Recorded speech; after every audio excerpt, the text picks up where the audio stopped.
Bonjour et bienvenue dans votre édition du 12h30 de ce vendredi 14 avril. Si vous vous êtes déjà rendu au centre hospitalier départemental à La Roche-sur-Yon, vous avez peut-être déjà eu du mal à vous garer. Les places de stationnement se font rares et il faut parfois faire preuve de patience. Mais ce sera bientôt de l'histoire ancienne car le CHD a lancé une phase de consultation pour trouver son opérateur qui gérera l'ensemble du parking. 25% de places supplémentaires prévues mais payantes. Grégoire de Châtillon s'est rendu sur place. En mai 2024, le parking du centre hospitalier départemental devrait gagner 400 places supplémentaires. En attendant, il faut toujours faire preuve de patience pour se garer. Il y a de la place nulle part.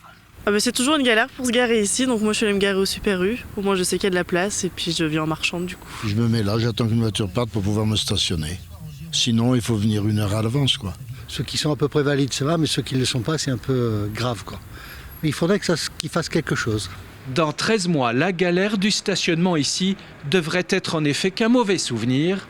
Une consultation est en cours pour un projet qui permettrait à l'hôpital de passer de 1960 à 2360 places de parking. C'est une bonne chose, je pense, pour les usagers, pour les professionnels, et c'est une bonne chose aussi en termes d'impact carbone, parce que le fait de venir et se poser tout de suite, au lieu de tourner 2 fois avant de trouver une place, effectivement, il y a une démarche développement durable aussi dans cette construction. La construction sur place d'un bâtiment à étage est au programme. Le futur parking sera gratuit pour les 4000 agents hospitaliers, mais payant pour les visiteurs au bout d'1 heure de stationnement. C'est un marché de concession, donc nous on a demandé que dans ce marché-là, le coût horaire ne dépasse pas 1 euro. Et c'est le retour des réponses qui nous permettra de connaître la cible. La grille tarifaire devrait être fixée en fin d'été pour un démarrage des travaux, si tout va bien, en décembre prochain. La ministre déléguée en charge de l'égalité entre les femmes et les hommes est en visite aujourd'hui en Vendée. Isabelle Lanvirom s'est rendue ce matin à La Roche-sur-Yon pour présenter le plan interministériel pour l'égalité des femmes et des hommes 2023-2027. Beaucoup de questions ont été abordées sur différents thèmes, comme la lutte contre l'accès pour les mineurs à la pornographie et la santé des femmes. Une vingtaine de manifestants étaient présents à la sortie. Elle est attendue cet après-midi au Centre d'information sur les droits des femmes et des familles et à la mairie de Luçon. Nous reviendrons ce soir sur son déplacement.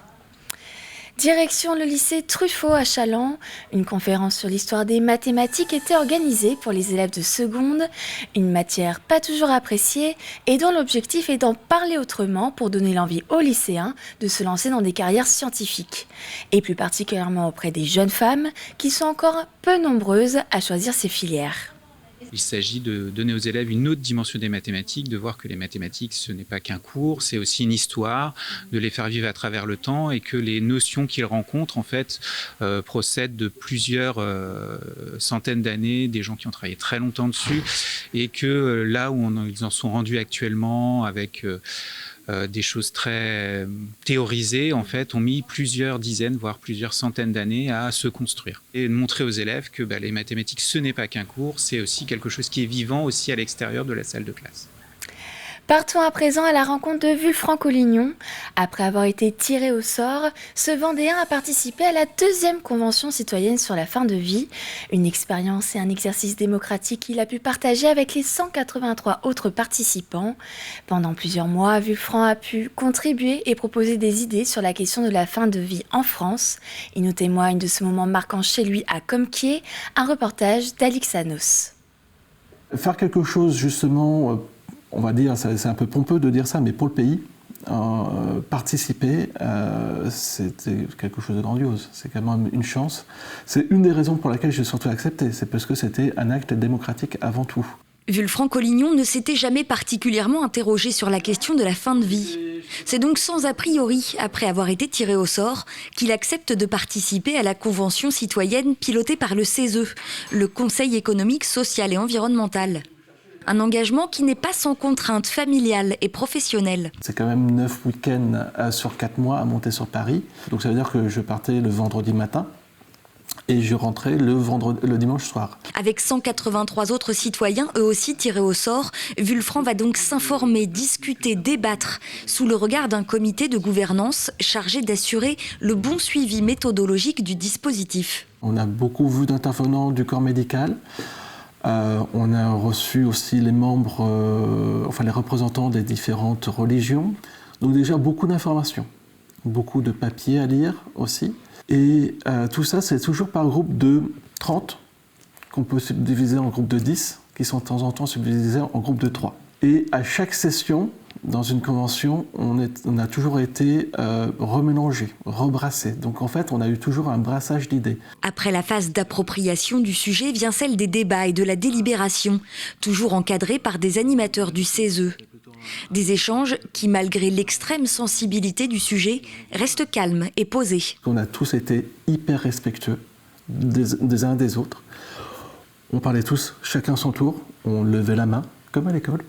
À 184, même avec des idées totalement opposées, on pouvait se respecter totalement et s'écouter. Après 27 journées de réunion et 4 mois de réflexion, la Convention citoyenne a rendu ses conclusions, aussi riches que nuancées, le 2 avril dernier. Un rapport final dans lequel elle se prononce en faveur notamment du développement des soins palliatifs et de l'ouverture, sous condition, du suicide assisté et de l'aide active à mourir. C'est l'un des rares châteaux du Moyen-Âge encore debout en Vendée. Il s'agit du château de la Grève à Saint-Martin-des-Noyers. Le propriétaire vient de signer une convention avec la Fondation du patrimoine pour lancer une collecte afin de préserver le site qui commence à tomber en ruine. L'objectif à atteindre est de 35 000 €. Pour sauver les bâtiments dans la cour, 110 000 € sont nécessaires pour réaliser les travaux.